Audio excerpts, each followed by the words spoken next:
Good afternoon and happy June. From the KUOW newsroom, this is Seattle Now. I'm Paige Browning with a roundup of today's top stories. It's Monday, June 2nd. Two shakeups in local politics today. First, former Seattle City Council member Kshama Sawant is running for Congress. She's going to challenge Congressman Adam Smith for his seat representing Washington's 9th District. Noelle Gasca was at the campaign kickoff this morning. Standing outside the Henry M. Jackson Federal Building in downtown Seattle, Sawant told her supporters she's challenging Smith because of his response to the war in Gaza. It's time, Sawant said, for members of Congress, including Democrats, to stop capitulating to a, quote, corporate and warmongering agenda. No politician who has supported this genocide deserves one more working class vote. That's right. Every single one of them deserves to be thrown out of office, starting with Adam Smith. Sawant says her congressional campaign against Smith will focus on building an anti-war movement, fighting for Medicare for all, and taxing the rich. She'll challenge him as an independent socialist.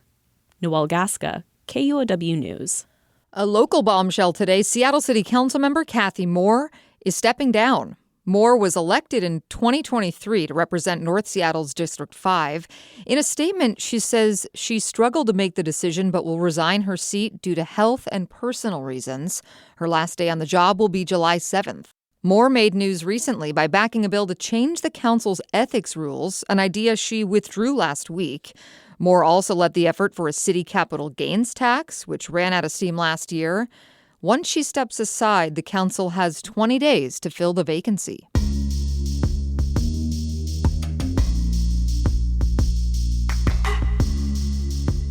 In housing news, Washington landlords have new limits on how much they boost their tenants' rent each year. The limits will likely hover around 10% until inflation eases.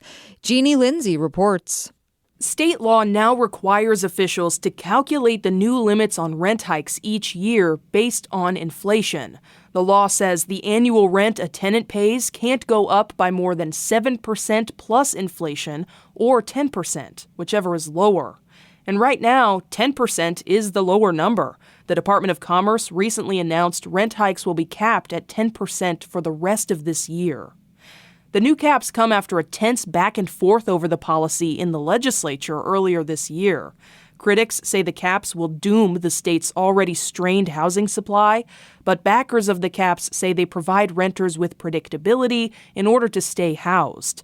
Officials expect to announce next year's rent hike limits sometime this summer. I'm Jeannie Lindsay in Olympia. All the while, a lot of people are struggling to stay in their homes.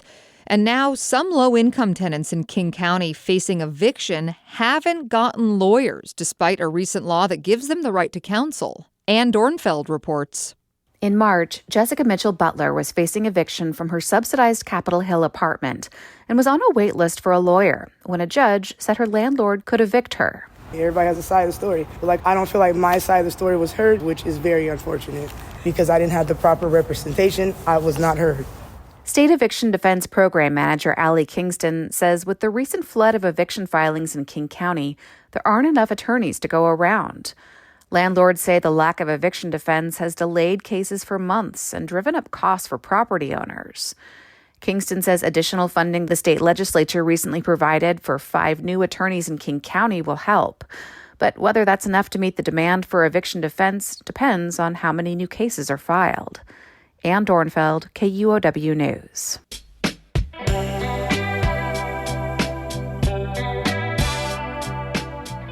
A biz note today, Microsoft is laying off several hundred more workers, according to filings with the state of Washington. The Redmond-based company will shed 305 workers in the state this summer. It comes after Microsoft cut approximately 6,000 positions in May, including 1,500 in Washington, in part to shrink layers of management. A big drug bust went down in Seattle today. Authorities arrested 11 people in an investigation of a drug trafficking ring in Seattle's Chinatown International District. A coalition of federal agencies and Seattle police seized $3 million worth of drugs, including methamphetamine, cocaine, and fentanyl. David Reams is special agent in charge with the Drug Enforcement Administration. The number of lethal doses potentially generated by this organization is substantial. Like I said, could kill everyone in Seattle twice. The latest takedown's connected to an earlier arrest of 5 people in January, known as the Jungle Drug Organization. The group was known to sell drugs to homeless and vulnerable people in the International District. 3 people connected to the ring are still at large. In some promising public safety news today, Washington state officials say the number of people killed in vehicle crashes went down in 2024. The goal's always 0, but last year, 731 people died in car crashes, down almost 10% from 2023. The Traffic Safety Commission report does note, however, that number is still one of the highest rates of the last 30 years. We still see driver impairment from alcohol and or other drugs being the number one risk factor involved in fatal crashes. We still see speed as number 2. Mark McKinney is a commission spokesman. He says the results show a need for greater public awareness about the dangers of speeding and impaired driving. The number of people killed as the result of distracted driving slightly increased, while motorcycle deaths were down.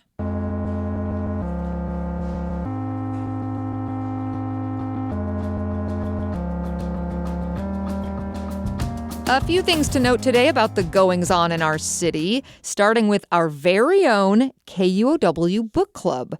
We're kicking off a summer reading series in partnership with the Seattle Public Library. The book club has a summer lineup starting with Corinne Manning's We Had No Rules and Ijeoma Oluo's Be a Revolution, How Everyday People Are Fighting Oppression and Changing the World and How You Can Too. Read them by the last week of June to join our discussions. In flight news, Frontier Airlines debuted its first flights out of Paine-Field International Airport in Everett today. They'll fly to Denver, Las Vegas, and Phoenix twice a week.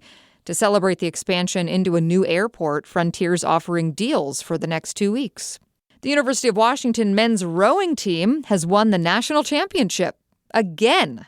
Yesterday, the Huskies held off Harvard in the Intercollegiate Rowing Association's Varsity 8 Grand Final to defend their 2024 championship and win the national title for the 21st time. And finally, a sure sign of summer is here today, later sunsets. The sun will go down at 9:01 tonight, giving you more reasons to stay out and enjoy this sunny, warm weather this week. Highs in the low to mid 70s for the rest of the week. Next time on Seattle Now, Catholic leaders in Washington are suing the state for its new law that requires clergy to report suspected child abuse even if it's heard during confession. They say that this puts them in an impossible situation because they either have to violate the seal of confession or they have to go to jail for not reporting this to the police. Hear that Tuesday morning. And that's all for today from the KUOW Newsroom in Seattle. Our producer is Brooklyn Jamerson Flowers, and I'm Paige Browning. Seattle Now and KUOW are members of the NPR network. See you tomorrow.